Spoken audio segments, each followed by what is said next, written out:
রাজনীতির সভা নয়, কারো বিরুদ্ধাচরণ সভা নয়, উস্কানি দেওয়ার সভা নয়। ভারতবর্ষের বুকে কয়েক হাজার বছর আগে ভারতের বুকে বিজ্ঞান সম্মত, যুক্তি সম্মত সেই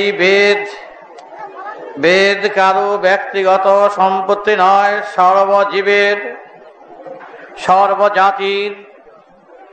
সেই বেদের ধারায় এই সমাজ জীবন কেমন ছিল আর এখন কেমন হচ্ছে,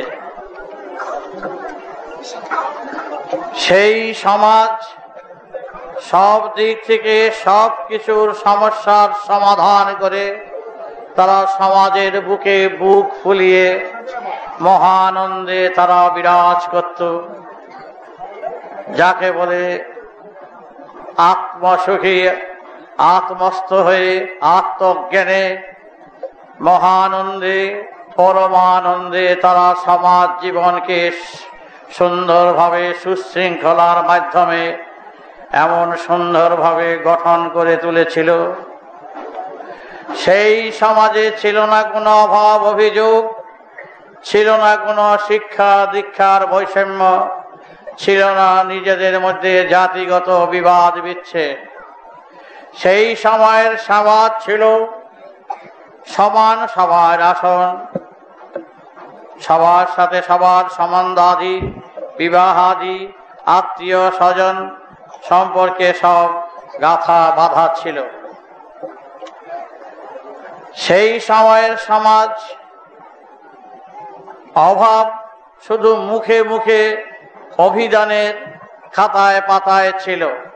সেই সময়ের সমাজ যে ছিল চোর বা ডাকাত বা ছিনতাই, মারামারি, কাটাকাটি অভিধানের খাতায় পাতায় লেখা ছিল শুধু। ব্যবহারিক জীবনে তারা সেই সব কিছু জানতো না। যদি কেউ বলতো চোরেরা চুরি করে, হাঁ করে তাকিয়ে থাকতো। ডাকাতিরা ডাকাতি করে, দলে দলে মারামারি করে, রাজনীতির, ধর্মনীতির, নিজেদের মধ্যে বৈষম্য বিবাদ, এগুলো তারা গল্পের মতন শুনে অসম্ভব বলে তারা বুঝে এগুলো গল্পের কথা, এগুলো বাস্তব জীবনে ঘটতে পারে না।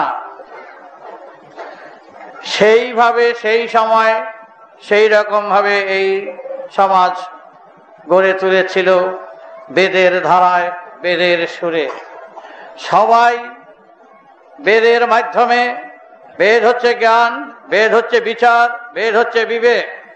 সেই বিবেকের অধীনে, বিবেকের সাথে হাত মিলিয়ে, বিবেকের সুরে তারা সমাজকে সুন্দরভাবে গড়ে তুলেছিল। এখনকার সঙ্গে মিলিয়ে দেখবে, সেই সময় শিক্ষা দীক্ষার ব্যবস্থা সবারই সমান ছিল। যে যা চায়, যে যেইভাবে শিক্ষার ব্যবস্থায় তাকে সেইভাবেই গড়ে তোলার ব্যবস্থা করতে। সেই সময় মূর্তি পূজা ছিল না। আজকের যে মূর্তির পূজা, বিগ্রহের পূজা, তীর্থ, এই সবগুলো তখন ছিল না। অনেক হাজার বছরের কথা তো। তখন তাদের দেবতা, এখনকার দেবতাগুলো তখন শেখার সেই সময় ছিল না। এই দেবতার নাম তখন তারা জানতো না।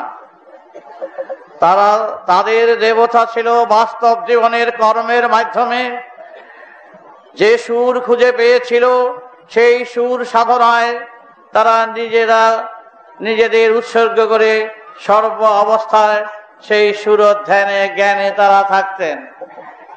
তারা বিশ্বের সৃষ্টির সুরকেই তারা জানতেন বিরাট স্রষ্টা, এবং সেই সুর সচেতনে ভরা।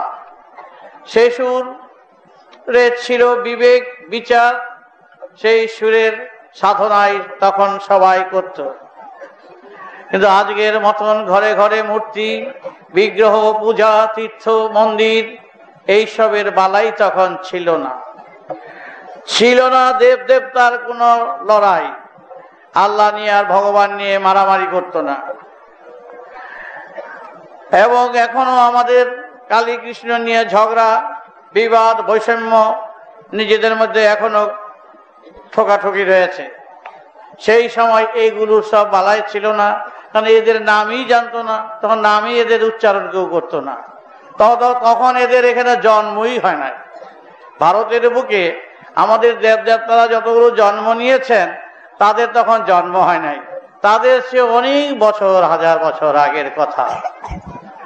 সেই সময় সমাজের বুকে সবাই একত্রিত হয়ে তারা ঘর সংসার করতেন। তাদের ঘর সংসার আমাদের মতন এখনকার মতন ঘর সংসার ছিল না। আমাদের প্রত্যেকের যার যার বাড়িকেই আমরা সবচেয়ে বড় মনে করি, সেই বাড়ি ঘরকে সাজানোটাকেই আমরা বড় মনে করি।